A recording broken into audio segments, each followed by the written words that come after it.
Good morning student. Online tutorial Hindi class lecture 24 में Hindi literature के class में स्टैंडर्ड 8 के बच्चों का स्वागत है। बच्चों, आपने प्रीवियस लेक्चर हिंदी लिटरेचर में अपनी हिंदी पाठ्य पुस्तक का सेकंड चैप्टर परीक्षा कहानी पढ़ रहे थे। इस कहानी में आप पढ़ रहे थे कि जीवन के हर मोड़ पर हमें किसी न किसी परीक्षा से होकर गुजरना पड़ता है। इस कहानी में भी देवगढ़ रियासत के दीवान पद के चुनाव के लिए उम्मीदवारों की परीक्षा होनी है। बच्चों, आज हम लेक्चर 24 में इसी कहानी को पढ़ेंगे और जानेंगे कि किस प्रकार देवगढ़ रियासत के लिए नए दीवान की परीक्षा होगी। बच्चों, आपने पढ़ा था कि इस दीवान के पद के लिए उम्मीदवार को ग्रेजुएट होना जरूरी नहीं था, मगर हृष्ट पुष्ट होना आवश्यक था। उनको एक महीने तक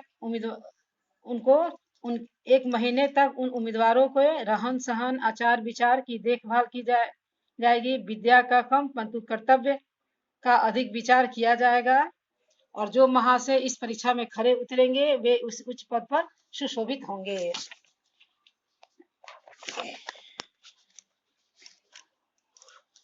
तो बच्चों, हम आगे पढ़ते हैं कि इस विज्ञापन ने सारे मुल्क में तहलका मचा दिया। ऐसा ऊंचा पद और किसी प्रकार की कैद नहीं, केवल नसीब का खेल है। सैकड़ों आदमी अपना अपना भाग्य परखने के लिए चल खड़े हुए। देवगढ़ में नए नए और रंग बिरंगे मनुष्य दिखाई देने लगे। प्रत्येक रेलगाड़ी से उम्मीदवारों का एक मेला सा उतरता। कोई पंजाब से चला आता था, कोई मद्रास से, कोई नए फैशन का प्रेमी, कोई पुरानी सादगी पर मिटा हुआ। पंडितों और मौलवियों को भी अपने अपने भाग्य की परीक्षा करने का अवसर मिला। बेचारे सनत के नाम रोया करते थे। यहाँ उसकी कोई जरूरत नहीं थी। रंगीन इमामे, चोगे और नाना प्रकार के अंगरखे और कंटोप देवगढ़ में अपनी सज धज दिखाने लगे। लेकिन सबसे विशेष संख्या ग्रेजुएटों की थी, क्योंकि सनत की कैद न होने पर भी सनत से पर्दा तो ढका रहता है।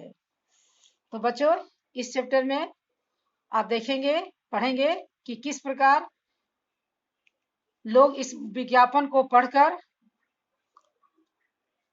इस पद के लिए, इस उम्मीदवार के लिए लोगों का इस देवगढ़ रियासत में आना जाना शुरू होता है। कोई रेलगाड़ी से आता है, कोई अलग अलग प्रांत है, कोई पंजाब से, कोई मद्रास से, अलग अलग परिवेश में, अलग अलग वेशभूषा में लोग सज धज कर यहाँ आने लगे। सरदार सुजान सिंह ने इन महानुभावों के आदर सत्कार का बड़ा अच्छा प्रबंध कर दिया था। लोग अपने अपने कमरों में बैठे हुए रोजदार मुसलमानों की तरह महीने के दिन गिना करते थे। हर एक मनुष्य अपने जीवन को अपनी बुद्धि के अनुसार अच्छे रूप में दिखाने की कोशिश करता था।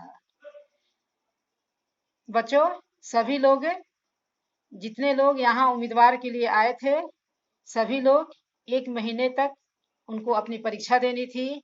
सभी लोग अपने बुद्धि से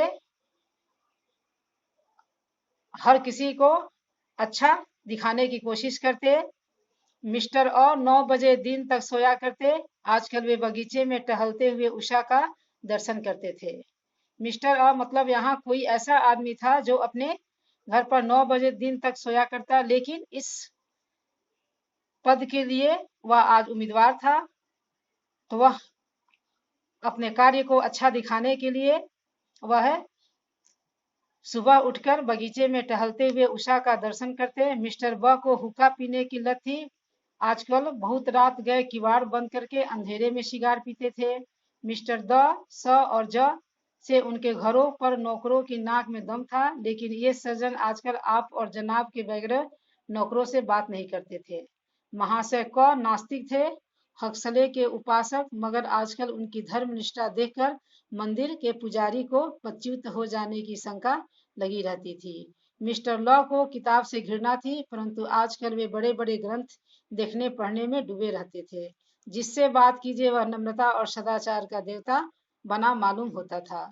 शर्मा जी घड़ी रात से ही वेद मंत्र पढ़ने में लगते थे और मौलवी साहब को नमाज और तिलावत के सिवा और कोई काम न था। लोग समझते थे कि 1 महीने का झंझट है, किसी तरह काट ले, कहीं कार्य सिद्ध हो गया तो कौन पूछता है। लेकिन मनुष्यों के बीच बैठ वह बूढ़ा जौहरी देख रहा था कि इन बकलों में हंस कहाँ छिपा हुआ है। तो बच्चों, इस पैराग्राफ में आप देख रहे हैं कि भिन्न भिन्न प्रांत के लोग हैं जो इस पद के लिए आए हुए हैं, वह उम्मीदवार हैं। उनका रहन सहन अपने घर में अलग है, लेकिन यहाँ दिखाने के लिए उनका अलग ही रंग ढंग है। लेकिन इन सभी के बीच जो पुराने दीवान थे सरदार सुजान सिंह, उनकी परख जौहरी से कम नहीं थी। वह इन सबों के बीच वह उस उम्मीदवार के लिए ऐसे व्यक्ति को खोज रहे थे जो उनकी जरूरत थी। तो बच्चों, आज हम इस क्लास में यही तक पढ़ेंगे। अब आगे, इससे आगे का हम नेक्स्ट क्लास में पढ़ेंगे। आज के लिए धन्यवाद।